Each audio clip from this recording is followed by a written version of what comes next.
This is not a painting. It never was. The thing you have seen in every art history textbook, on every church wall calendar, in every Dan Brown novel, the thing called The Last Supper by Leonardo da Vinci, is not a painting. It is an experiment. An experiment that began failing within 20 years of being made. And today, what survives on the wall of a dining room in Milan is approximately 40% of what Leonardo originally created. 60% of this work is gone, and yet it remains one of the most studied, most reproduced, most argued over images in the history of human civilization. Today, we are going to look at what it actually is, what Leonardo was actually doing, what has survived and what has not, and why, after 5 centuries of deterioration, restoration, war damage, and Da Vinci Code conspiracy theories, it still stops people cold when they stand in front of it. Let us begin with the technical catastrophe, because without understanding it, nothing else about this work makes sense. The Last Supper was painted between approximately 1495 and 1498 on the north wall of the refectory, the dining room, of the convent of Santa Maria delle Grazie in Milan. It was commissioned by Ludovico Sforza, Duke of Milan, who was Leonardo's patron at the time. A conventional fresco would have been painted on wet plaster. This is how Michelangelo painted the Sistine Chapel. In true fresco, the pigment is applied while the plaster is still wet and chemically bonds with the wall as it dries. The result is extraordinarily durable. A pigment that is part of the wall, not simply sitting on its surface. True frescoes from the 13th century are in better condition today than the Last Supper. Leonardo did not use true fresco. He could not, or would not. The reason, most scholars believe, is that true fresco requires speed. You work in sections, applying pigment to wet plaster that dries within hours. The sections are planned in advance. You cannot go back. You cannot rework. You cannot spend days staring at a passage and then change it. Leonardo was constitutionally incapable of this. He was the most deliberate, the most revisionary, the most obsessively perfectionist painter who ever lived. He spent years on the Mona Lisa. He could not work in a medium that demanded decisions be made and locked in before sunset. So he improvised. He prepared the wall with a double layer of ground, a mixture of gesso, pitch, and mastic, and painted on top of it with tempera and oil. He was essentially trying to use a wall like a canvas to apply the kind of layered, revisable, endlessly reworkable paint that he used on his panel paintings to a surface 15 feet high and 29 feet wide. It did not work. Within 20 years of completion, visitors to Santa Maria delle Grazie were already noting that the paint was flaking. The wall absorbed moisture from outside. The ground Leonardo had prepared expanded and contracted with temperature changes. The pigment, not chemically bonded to the wall, had nowhere to go but off. By the time Vasari visited in 1556, less than 60 years after Leonardo finished it, he described the painting as a muddle of blots. He could barely make out the figures. Leonardo created, in the dining room of a Milanese convent, one of the greatest images in the history of art, and he used a technique that guaranteed it would begin dying almost immediately. Now let us look at what Leonardo was actually trying to do, because the ambition behind this work is as extraordinary as the technical failure that followed. The subject is the moment described in the Gospel of John, chapter 13. The moment when Jesus, during the Passover meal with his 12 disciples, announces that one of them will betray him. This had been painted hundreds of times before Leonardo. The iconographic tradition was well established. Jesus in the center. 12 disciples arranged around the table. Judas, the betrayer, typically isolated on the near side of the table, facing the viewer, the one without a halo, the outcast, visually separated from the group. Leonardo threw all of this away.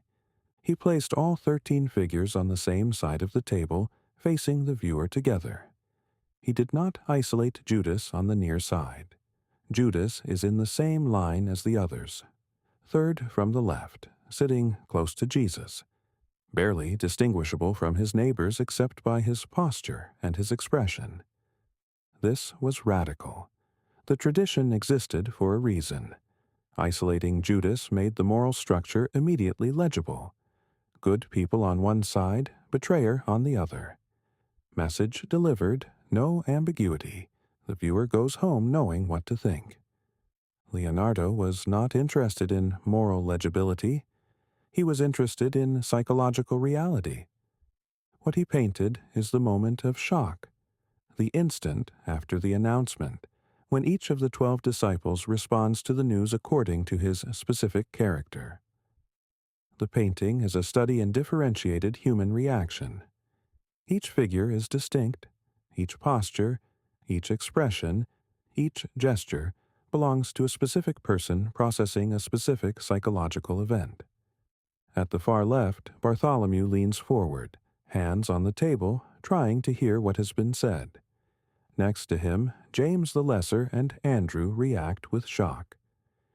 Thomas raises one finger, a gesture scholars have debated for centuries, some reading it as accusatory, others as inquiring. James the Greater throws his arms wide in a gesture of disbelief. Philip places his hands on his chest as if to say, "Not me, surely not me." On the right side, Matthew and Thaddeus gesture toward each other in urgent conference. Simon the Zealot spreads his hands in a gesture of incomprehension. And between them, just to the right of Jesus, John, the youngest and most beloved disciple, slumps in a posture of grief. Judas is third from left. He is leaning back, slightly away from Jesus, his face partly in shadow. In his hand he holds a small bag, the 30 pieces of silver. His elbow knocks over a salt cellar as he pulls back. The salt spilling is an old omen of treachery. No halo separates him from the others. No physical isolation marks him as the guilty one. He is in the middle of the group, ordinary-looking, leaning back slightly in the way a guilty person might lean back from a conversation they want to avoid. Leonardo painted betrayal as something ordinary, as something that could sit next to you at dinner. At the exact center of the composition, the vanishing point of the entire perspective system, the point toward which every line in the architecture of the room converges, is the face of Jesus. He is calm. This is the most extraordinary thing in the painting. 12 men around him are in various states of shock, grief, disbelief, and agitation. The announcement of betrayal has sent a shock wave through the room, and Jesus sits at the center of it, his hands open on the table in front of him, his face still, his eyes lowered. He is not surprised. He has known this was coming. The announcement he has just made is not news to him. It is the first move in something he has chosen. The stillness is not passivity. It is the stillness of someone who has already made their decision and is watching the consequences unfold. Leonardo had been searching for a model for the face of Jesus for years. According to the story told by the painter Giovanni Pietro Lomazzo, Leonardo told him that he had completed all the apostles but could not find anyone whose face could bear the weight of what Christ's face needed to express. He had seen it in his imagination. He could not find it in the world. Whether he ever found it, whether the face of Jesus as it appears in the surviving work represents what Leonardo actually intended, we cannot know. The face of Christ is one of the most damaged passages in the entire painting. What remains is largely the work of restorers over 5 centuries. What we can see is the compositional logic. Jesus is framed from behind by the window at the center of the back wall. The window opens onto a soft landscape, sky, hills, light. In the tradition of Renaissance painting, a window behind a figure creates a halo effect. Leonardo did not paint a golden disk above Christ's head.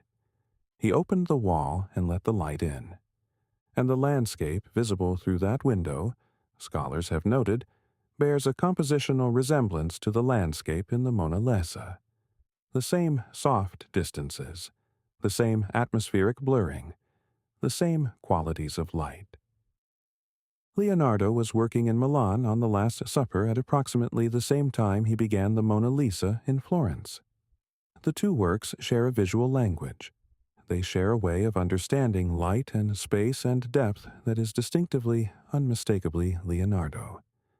In 2007, an Italian musician and computer technician named Giovanni Maria Palla made a claim that drew significant media attention and has since been debated by musicologists and art historians. Palla argued that the positions of the disciples' hands and the positioning of the bread rolls on the table, if read from right to left, the direction in which Leonardo wrote in his notebooks, form a musical score. Specifically, a 40-second piece of music that Palla described as resembling a requiem. He published the musical notation and released a recording. Is this real? Most musicologists are skeptical. The claim depends on several interpretive steps, choosing which elements to treat as musical notation, reading direction, time signature, that are not objectively determined by the painting itself. The more steps of interpretation required, the more likely it is that the pattern is being imposed rather than discovered. But the claim reflects something real about the Last Supper that is not in dispute.